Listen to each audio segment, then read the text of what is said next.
Want to stop juggling spreadsheets, calendars, and a dozen apps just to run your rentals? Lodgify makes it easy. It's an all-in-one toolkit for hosts. Build a direct booking website, automate guest messaging, and keep all your channels in sync. Running your rental business your way has never been simpler. And for Good Morning Hospitality listeners, you can get 20% off any yearly plan with code GMH20. Just check the link in the show notes to get started today. Welcome to Good Morning Hospitality, your one-stop shop for the latest news, noteworthy trends, and thought-provoking discussions across the industry. From hotels to short-term rentals to all things travel and hospitality, you'll find each episode equips you with the information that you need to start your week. Join us on Good Morning Hospitality every Wednesday, wherever you get your podcasts.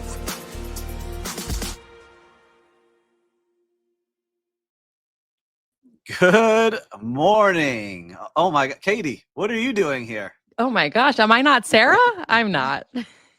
Good morning, Steve.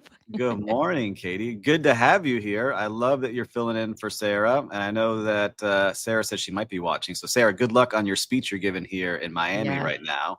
We will be cheering you on from afar. She's giving a big, important speech. So if you see this, we're sending good vibes your way right now, because I know you go on stage very shortly. Yes. And hi, everybody. I am Katie Klein. I am the host of the Skift podcast, Sweet Success.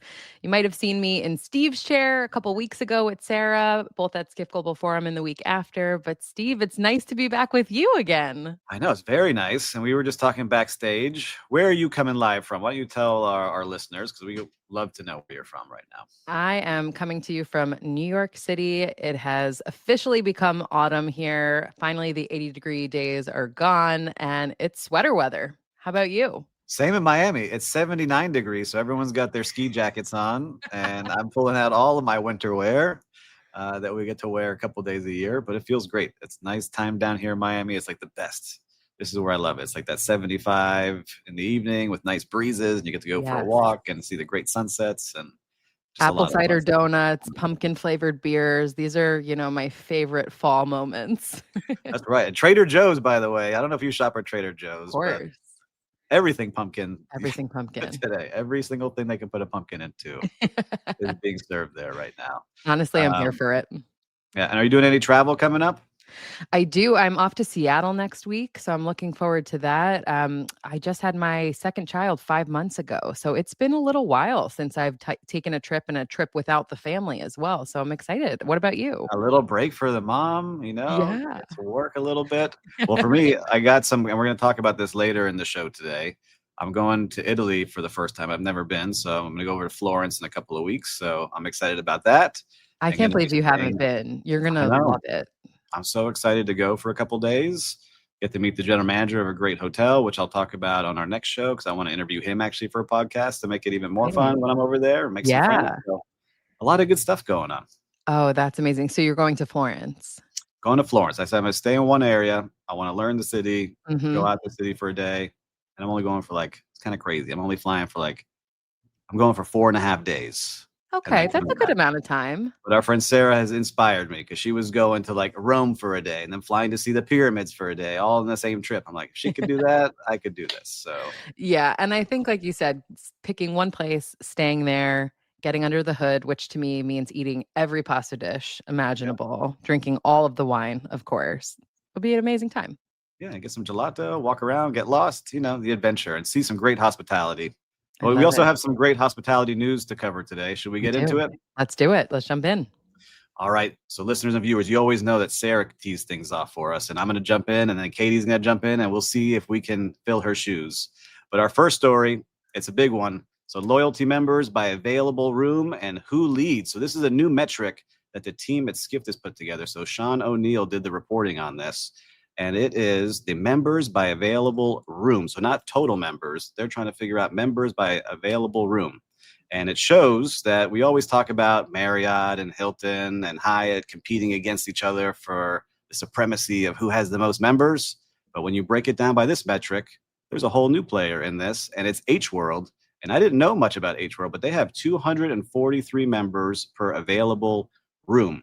So what that means is that they're going deep in their marketing. And I know that's your world, right? Is marketing and kind of PR and getting people to sign up. So when they're staying there, They're really pushing people to go there. And then I want your opinion on this, because I'm going to tell you the top 3 by members by available room is H World at 243, Global Hotel Alliance at 219 people per available room, and then Best Western at 190. And then you have Hilton. So that's kind of the top 4 there. What do you think about this when you see that news? Yeah, well, first of all, I want to say good morning to Christelle and Catherine, who both just popped in and said hi. Great to see you both. Thanks for joining this morning. But I just love this angle that Sean took for it. What an interesting way to look at loyalty programs and to see how the numbers are shaking out. It makes me think. I actually had a guest on Sweet Success who was talking about checking into a hotel, and there was a sign at the check-in queue, which right away, the fact that there's a line to check in is, giving me the heebie-jeebies, Yeah. saying, we have 100 loyalty members checking in and we only have 20 upgrades to give.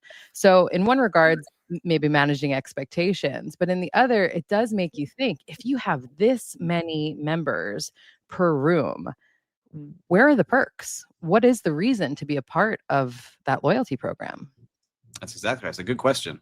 And, I start seeing, we talk to a lot of people. They only book rooms based off of the points that they're going to get and what those points mean. And you start seeing those points get diluted as you have more and more members joining, because you can't give every single person that late checkout or early check-in, right? It's one thing to give them the bottles of water, or, I always go back to DoubleTree. You get your warm cookies at the DoubleTree, right? There's certain things that you can do for everybody, but there's a lot of things that you can't.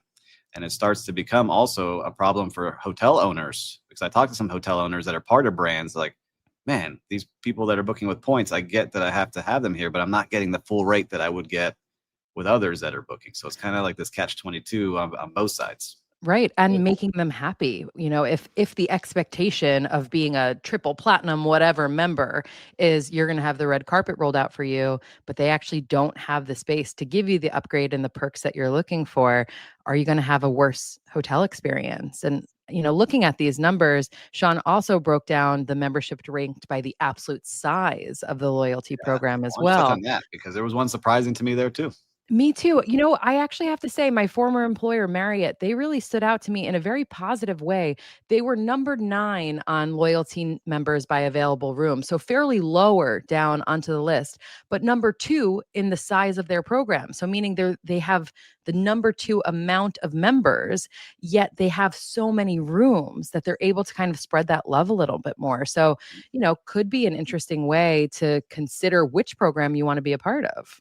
Yeah, and to me, and so our listeners, we'll talk about this here. So the total absolute size, H Rewards. So again, they have 288 million people. So not only are they the most per available room, they also have the most members within. Mm-hmm. So you can see this breaking here. And then you have Marriott, then you got Hilton, J Club, IHG kind of rounding it out. It is a lot of millions of people in this. And I'm sure there's a lot of crossover between the brands, because I sign up for multiple things. And, we'll talk about this later in the show, where credit cards also put you into them as part of the perks. Mm-hmm. And so it's interesting to see all these points games and people joining. But I like your take on it. It's, again, you have to have the rooms and the brands and the places to stay to make it worth it. So I looked at H Hotel. I didn't know much about them, but they have a lot of supply in Asia. They're growing in the Middle East. They're coming into Europe. So it's someone to keep an eye on. And I'm curious to see what they're doing. I think the point that you mentioned about the numbers that we're looking at as well, we know why hotels would want to have loyalty programs to help book, to help encourage direct bookings or avoiding those high commissions of OTAs.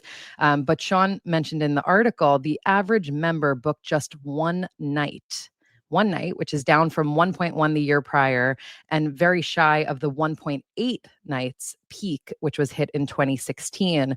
So it makes you wonder, are a lot of these loyalty accounts dormant? Or like you just said, do you just have you're in multiple programs, but maybe you're not actually loyal to the one that you're being counted in?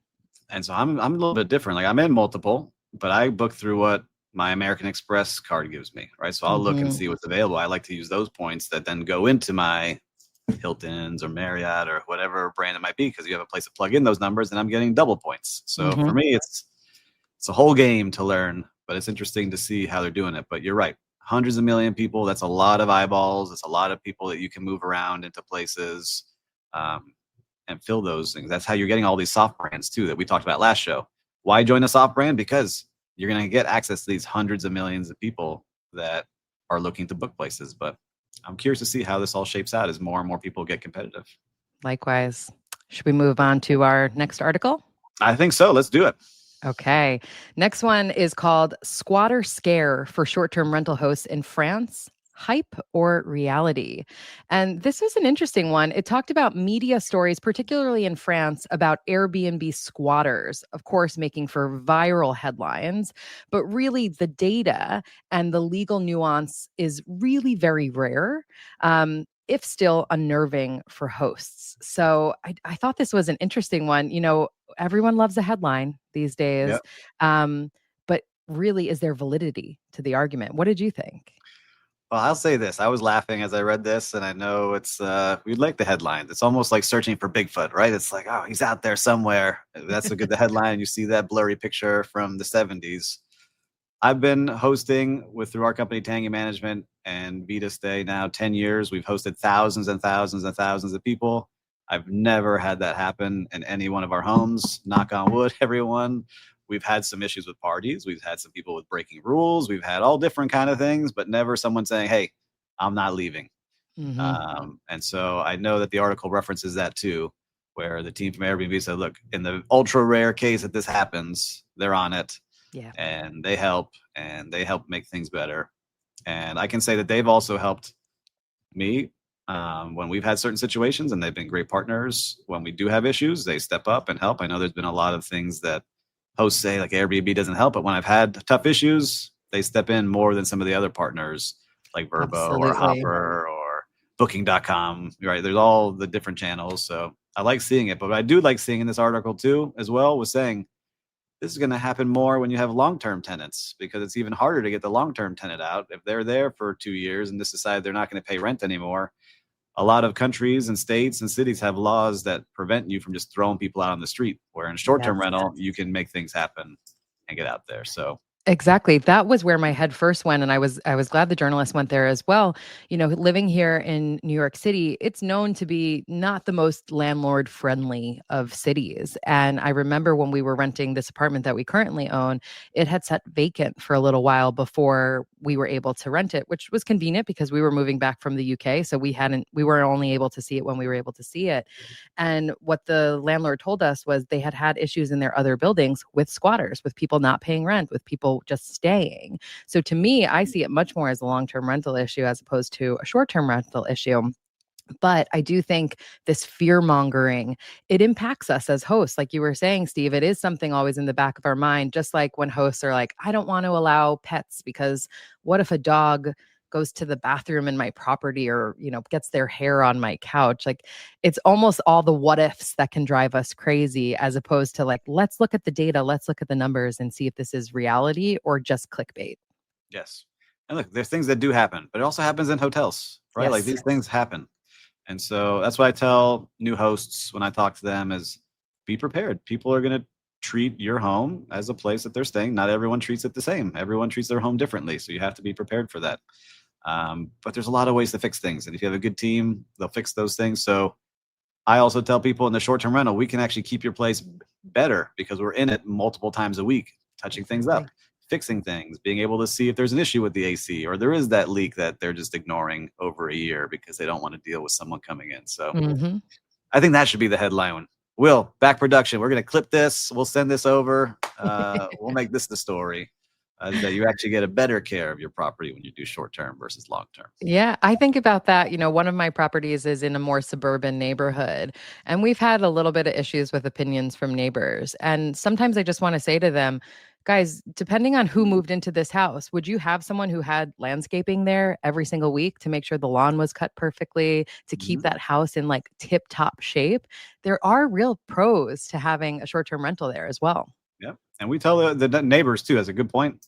We want to be a good neighbor. So if you have issues, just text us and we'll handle whatever's going on. Exactly. So, anyhow, all right. I think this one, we can put it as it's hype versus reality. Agree. On this title. So I think we move on to the next one here. And this one, I need to reread. All right. So there's some new rules for travel to Europe. And we just said I'm going. And so there's some new things happening there. and what is going to be going on. Let me make sure I read this because I don't want to give anyone any wrong information and say you booked your trip and you didn't know what was going to happen. All right. There's a new system expected to launch soon for non-EU travelers where you'll need pre-travel authorization. And people are saying it may add some friction and may impact travel planning, particularly some spontaneous trips like I'm about to have.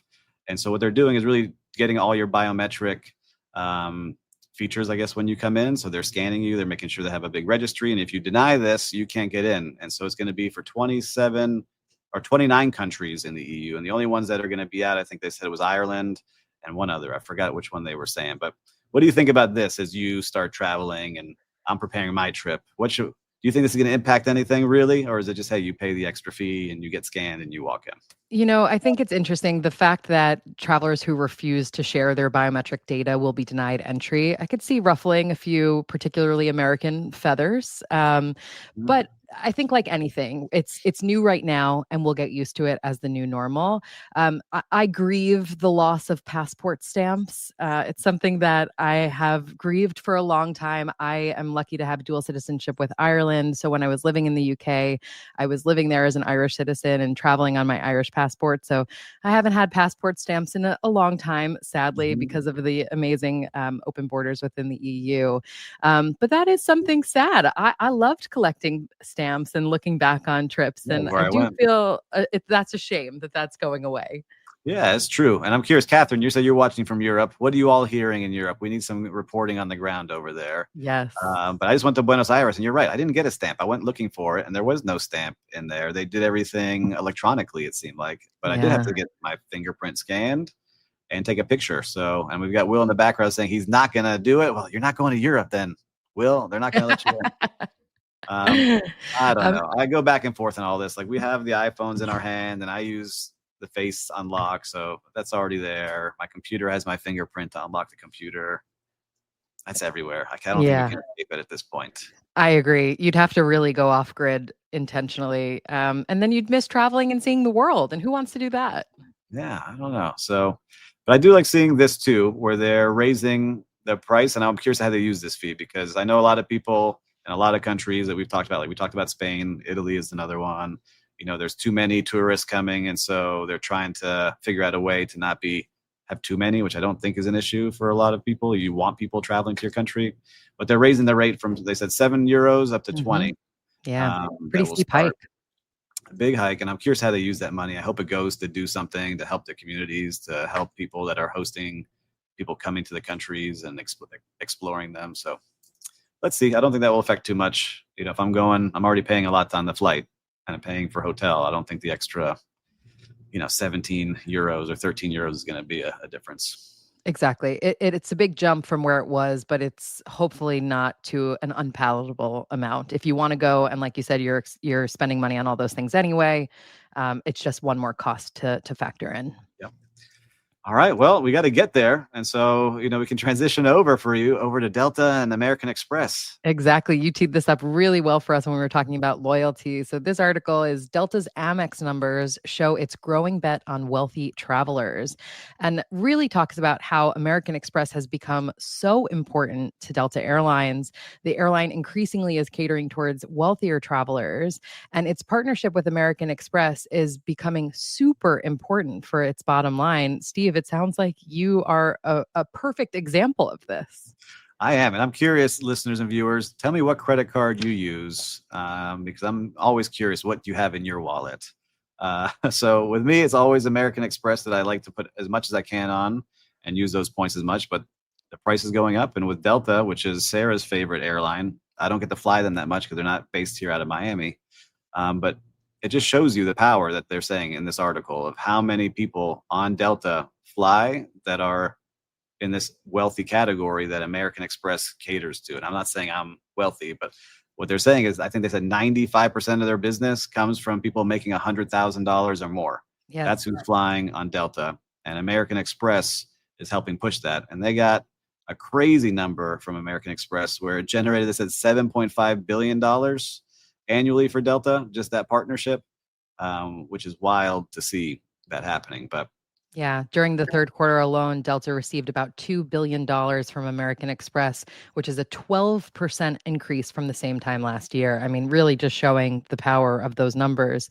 And interestingly, when you said about 95% being households earning at least $100,000, I wondered if in today's inflation age, where does that stack in terms of median household income? So I did do a quick search before this, Yep. and the median household income, according to census.gov in 2023, was 80,610. So Right it above it. is showing that it is much more of an affluent traveler that is being attracted to this. And I think it kind of goes back to what we were saying about loyalty. Who has your best interests at heart? And I think American Express has done an amazing job making their cardholders feel like they do. Listen, the fee keeps going up every year. I think now Mhm. it's $895 to have the American Express Platinum card that I have.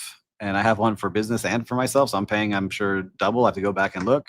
But the amount of things that they offer, I sign up for everything and I Mhm. use it. So just on this trip, I got $300 off on the hotel that I'm staying at. And I was able to get a couple upgrades at that hotel for $100 on site and, the late checkout and all those things. So that even right there on one trip, it starts adding up to do that. But Exactly. you're like, Exactly. man, how do you keep track of all these things? I'm going to give you a tip. I used ChatGPT. I plugged in how many points I had, where I wanted to go, what airlines I was looking to go at, the airline points I had, and said, help me figure this out. And then it broke it down very nicely for me on how to get the most out of every point. That's an amazing hack. Yeah. Wait until ChatGPT has a credit card. I think we'll be signing up for that. Well, I saw that today. Then now you can check out on Walmart through ChatGPT. So that was the Wow. news this morning that I It's got to coming. dive into some more. So it's happening. You know what else I found interesting in this article? It said that this is becoming an increasingly important factor of how the airline is determining its network. So one of the reasons behind Delta's growth in cities like Austin and Raleigh was because of credit card spend. Yeah, that was cool to see like how many people are signing up for the credit cards and where they live. And saying, man, we have so many people living here. Let's create these routes so they can Right. use those credit cards and get on our flights some more. Right. Right. It's just amazing when you have the data doesn't lie. Like we talked about it earlier. Like when you have all these members and you can see how they're spending, you can cater to them more. And I just think this is going to continue more and more. And the credit card game is going to get more and more competitive. Now you got lounges at airports of all different kinds for all different Yep. credit cards and all different airlines, all competing. And I still go back to you can just make the whole airport really nice instead of having to wait in line for all these lounges. But I'm curious to see where all this spend is going and if we continue spending all that money on the credit cards. So Right. a good article here. Let's see where we're jumping into next. Katie, what do we got? This one I'm actually very excited about Me too. because I'm a big in the environment and I do have a company where we donate 10% to help save Biscayne Bay here in South Florida. And this one is hotels turn resorts into coral restoration labs as reefs face climate crisis. And this was very cool to see that hotels in the Maldives, Caribbean, Mexico are partnering with marine biologists and scientists to restore coral reefs through on-site programs that guests get to see, right? So there's areas in the hotel that you can see them, see how they're building the coral. You get to feed the coral, understand it. And I think in some of them, you could actually go out and help dive and put the coral back into the ocean and feel like you're reconnected and doing something positive. And again, I love that kind of experience because that's going to be a memory that those guests are going to have forever of saying, man, when I went to the Caribbean and stayed at one of these hotels, I was able to do this. So I love it. Exactly. What were Me you too. seeing when you were reading this? Well, this article did talk a lot about Iberostar. And last month at Skift Global Forum, I had the pleasure of interviewing Phil McAveety, who's the CEO of Iberostar. And he was telling me about this. He was saying that they have 8 coral nurseries. They have 3 coral labs, which they fully fund and staff. And speaking of staff, they have 30 scientists that they actually employ. So that was the first time I really started to hear about this. So I really enjoyed this article explaining about how this is also just good business practice. A lot of these incredible resorts are on coastline. And, if unfortunately global warming keeps moving the same way, we're going to see the degradation of those coral reefs. And potentially, does that change if people want to come and stay? It does. And it's Miami Beach here. I was just at a meeting on Wednesday last week talking about the value of the coral reef here in South Florida. They say it's $750 million value to it because there's people coming to snorkel and see it, but also help protect when storms come. And so that value helps protect the buildings and the insurance and all the damage that would happen if those coral reefs die. And so I give a shout out to the Miami Waterkeepers down here because they do a great job. But I think this is a cool story I want to share with them because there's so many hotels down here on the beach that we should be doing this here. And I think if you are a coastal hotel, you should look at something like this. And if you don't have the facilities to do it, you might be able to help donate or create a good neighbor program to really do something like this. So great job to Iberostar for doing this and really thinking about this because it really is amazing. And you can say CEO and family ownership, brand evolution, and responsible tourism. I think that's really the future here. And we have so many, I'm going to get in trouble for this because I have some hotels. Resort fees are a bottom line revenue generator, right? Those resort fees now go to Wi-Fi and coffee and newspapers and all these things. But if you took some of that resort fee, you could do something like this too and really drive higher ADRs, and because you're going to have better guest experience, the guests are going to connect with you better. And so it would be an investment that I think would be wise for people. As a guest, the resort fee just always sits so wrong with me. But if you told me it was a coral nursery fee, I would be much more apt to pay that. And in addition to Iberostar, the article touched on Six Senses. They're growing heat-resistant coral in underwater nurseries, and they're working with nonprofits such as Coral Gardeners. Sunway Hotels and Resorts installs seabed pads where guests can plant coral fragments. And then Eden Rock St. Bart's, Intercontinental Maldives, Four Seasons Resorts in the Maldives, Coco Palm. I mean, there's similar programs starting. So I like to see this catching on instead of resort fees. I love it. I know. Those resort fees, I've been in those rooms and there's the talk like, man, we're short $1 million. All right, raise it $1. That's how it goes in some of these rooms. But anyhow, I love it. Come on, Miami Beach. I'm going to be sharing this article with a bunch of hotels. We need to get something going. I love it. Good job out there to everybody. So, look, I think we need to jump into our real-time recap where we hit the streets and find hospitality and regular hospitality operations or something that may not be. You want to kick it off, Katie? What have you seen? Yeah, sure. I was going to talk about a booking experience. I'll get there in a second. But to something you mentioned earlier with Airbnb, I've been hosting for about 3 years now. I have 3 short-term rentals. And I just went through my first air cover claim. And I was really nervous for that. I knew it was going to happen at some point. And you hear, again, clickbaity headline stories about how Airbnb may or may not actually support you during this. And I was blown away by the level of support that I had and the promptness of a refund for the damage to my property. So big shout out for that. On the opposite side, a different short-term rental platform, which I will not name, I was trying to book a stay in Key West for after Christmas with my family. Did not realize how expensive it is in Key West in the holidays. I probably should have thought about that, but I was going back to what we're talking about with Delta. I wanted to go someplace that was a short flight for my kids, staying on the same time zone, giving me hopefully warm weather, and flying direct from LaGuardia, which was really difficult to find. So Key West ticked those boxes. And on this other short-term rental platform, I found a place to stay that was a bit more money than I had planned to stay, but to spend. But I thought it'll be worth it. It has everything that I'm looking for. So I had to do request to book because that's how the host had it set. And they responded, increasing my price by, are you ready, Steve? $10,000. They increased the price that they had shown and said, oh, whoops, we haven't set our holiday prices yet. So it's $10,000 more. So of course I thought, no, I'm not staying there. But then I proceeded to get multiple emails from the short-term rental booking site saying I was late in making this payment. So that was just such a good reminder that like the hospitality experience starts before we're even physically there. Completely soured my taste of not only that host, but of that platform. I know. You see, that's their resort fee. They're like, oh, we're going to charge a $10,000. That's crazy. It's crazy. But it just shows you, again, to our friends on the Monday morning podcast, I know we talk a lot of short-term rentals. That's the difference of why some people now are going back to hotels because they can at least say, all right, I know what to expect. I know what's going to happen. And that's why I just feel like some of these new hosts or hosts that have been doing this for a while need training because they leave this kind of experience with you and you're in that world, right? Imagine if you weren't, you would say, never again am I going to do this. Exactly. Exactly. I can spot a bad actor as opposed to blaming the category, but a lot of people are going to blame the category. Yeah. So, what about you? So before I jump into mine, I want to say thanks to Catherine because she's doing some on the ground reporting for us live from Europe. So she hasn't heard of it yet, but she went last to Madrid, and maybe Europe's becoming more protective as other continents also do. All right, Catherine, will you keep us updated next week when you tune in? You let us know what you see.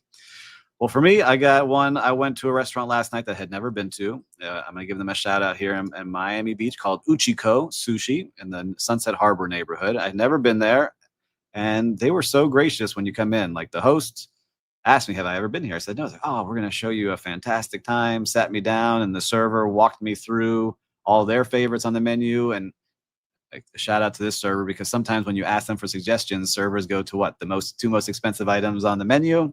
Or they say everything is good, which I Everything's hate. great here. But I always say for my servers, when I ran restaurants, have two in the back of your head. Don't make them the most expensive, please.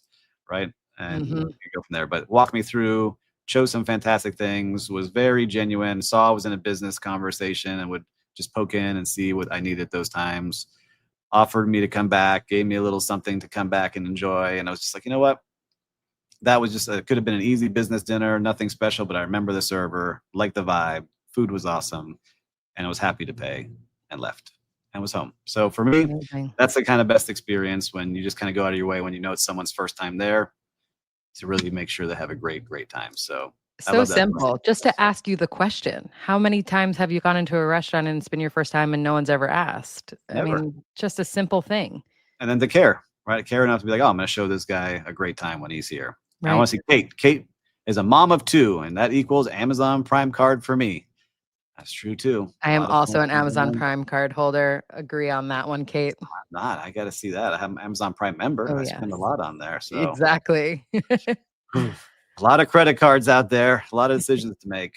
All right. So some great real-time recap and quote of the week. Why don't you read it for us, Kate, since you're our guest host here. All right. Hospitality is not to change people, but to offer them space where change can take place. Ooh, I like that. That is a deep one this Wednesday. I like it.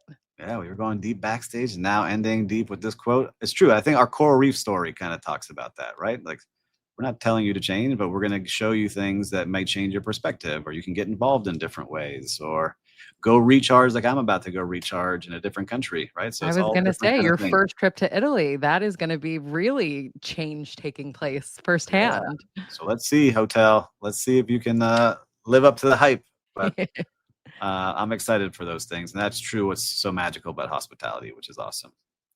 Well, I think we did a great show today. How did you feel coming in as guest host with me and not Sarah? It's always great to spend time with you guys. Thanks for having me back today. Did you have a favorite, Steve or Sarah, or are we not going to get into that? I would never choose a favorite, Steve. Of course. I love you both equally. Sarah, I'm just joking. We love having you here. You're welcome anytime as we host. And maybe you do some guest spots with us. That would be pretty cool too. I would love that. I love spending time with you guys and getting to start my day with you. So thank you. You got it. Well, until next week, everyone, stay hospitable.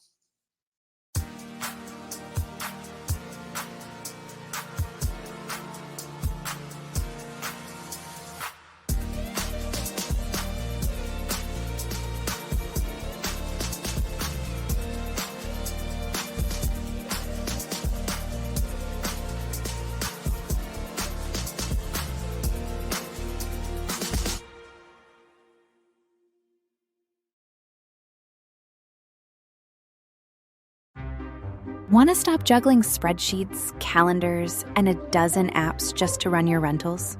Logify makes it easy. It's an all-in-one toolkit for hosts. Build a direct booking website, automate guest messaging, and keep all your channels in sync. Running your rental business your way has never been simpler. And for Good Morning Hospitality listeners, you can get 20% off any yearly plan with code GMH20. Just check the link in the show notes to get started today.